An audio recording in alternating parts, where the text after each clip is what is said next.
Docteur, aujourd'hui c'est la journée mondiale du cœur, l'occasion de rappeler que les maladies cardiovasculaires restent la première cause de mortalité et que ça concerne tout le monde. Certains peuvent se dire, oh bon non, moi je ne suis pas concerné. J'allais dire tout le monde et tout le temps, c'est-à-dire qu'on n'y pense que quand il est malade, mais en fait il faudrait faire beaucoup de prévention. Première cause de maladie cardiovasculaire, vous l'avez dit, un infarctus toutes les 5 minutes, 6 millions d'hypertendus, et l'hypertension c'est lié au cœur aussi, au vaisseau, mais au cœur, au système cardiovasculaire. Bref, on voit que ce muscle, parce que c'est un muscle le cœur, donc qui dit muscle dit il faut qu'il travaille, et il faut le muscler. Ce petit muscle qui est comme ça au milieu. Il n'est pas plus gros que ça ? Alors, un, il n'est pas plus gros que ça. Ah ouais. Deux, il n'est pas à gauche. On dit le cœur est à gauche. Non, le cœur, il est pointé vers la gauche, mais il est vraiment sous le sternum. Quand on fait un massage cardiaque, on le fait au niveau du sternum. Il pointe un petit peu sur la gauche. Et non, il est gros, comme un gros point, globalement. Et c'est un muscle silencieux. Et silencieux, pourtant, il travaille.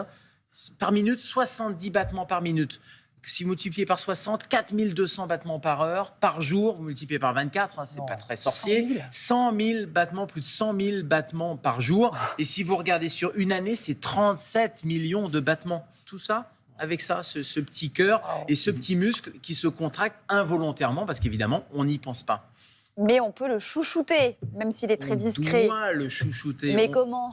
On doit le chouchouter. Et quand je parlais de prévention et que tout le monde doit penser à son cœur, alors je vais vous... C'est pas des choses très sorciers.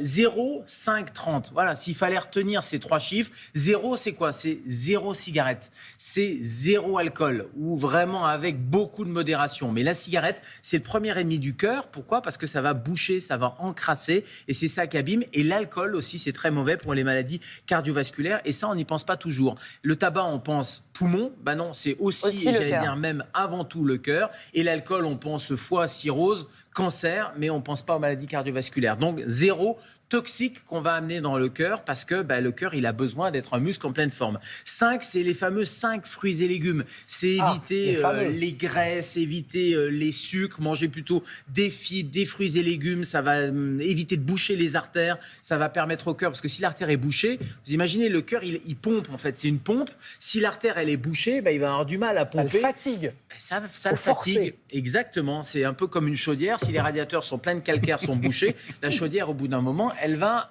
exploser. Et les 30, c'est 30 minutes d'activité physique par jour. Donc, c'est qu'est-ce qu'on fait de nos pieds ? On marche, on prend l'escalier plutôt que l'ascenseur, on prend le vélo, on évite de prendre la bagnole pour faire juste 10 minutes et aller chercher le pain, par exemple. La marche suffit, c'est pas forcément 30 minutes intensives. C'est de l'activité physique. Ouais. On n'est pas sur du sport. C'est-à-dire que si vous êtes vraiment sédentaire, sur le canapé, à pas bouger du tout, l'idée, c'est de se lever, c'est de faire des petites choses, des petites tâches, du jardinage. Si vous êtes déjà dans l'activité physique, c'est d'augmenter cette activité physique. 30 minutes, c'est pas la mer à boire. 30 minutes d'activité physique, on peut tout à fait le faire. Et l'idée, tu as raison de dire ça, Adrien, c'est que c'est pas le marathon, c'est pas de faire du sport intensif, c'est vraiment de mettre en mouvement son corps et d'augmenter son métabolisme. Ça va faire du bien pour le corps, le cœur, ça va faire du bien contre le diabète, ça va faire du bien contre le surpoids, et tout ça, c'est plutôt un cercle vertueux. Donc 0, 5, 30, oui, c'est pas très compliqué. C'est les trois piliers. Je suppose qu'il y a des symptômes quand même qui doivent alerter. Oui, alors il y a des symptômes d'urgence. Les symptômes d'urgence, évidemment, si vous avez mal à la poitrine, si vous êtes très essoufflé d'un coup, si vous avez des fortes palpitations, voire des syncopes, on appelle le 15, on ne traîne pas. Ça peut être le cœur, mais ça peut être autre chose aussi. Ça, c'est les symptômes d'urgence, y compris chez les femmes.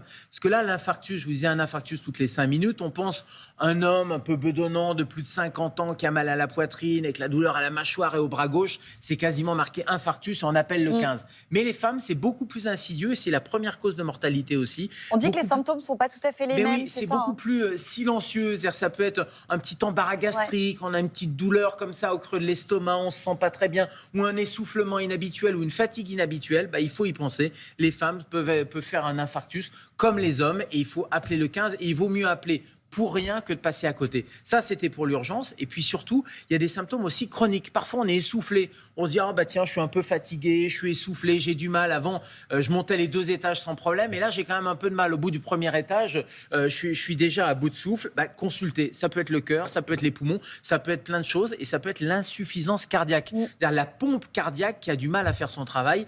Il y a entre 400 000 et 700 000 Français et Françaises qui ignorent souffrir d'insuffisance cardiaque. Et ça, c'est dommage parce qu'il y a des traitements. Quand on le dépiste tôt, on fait une échographie chez le cardiologue. Donc, allez voir votre médecin traitant et il vous enverra chez le cardiologue. Merci docteur, c'était très clair.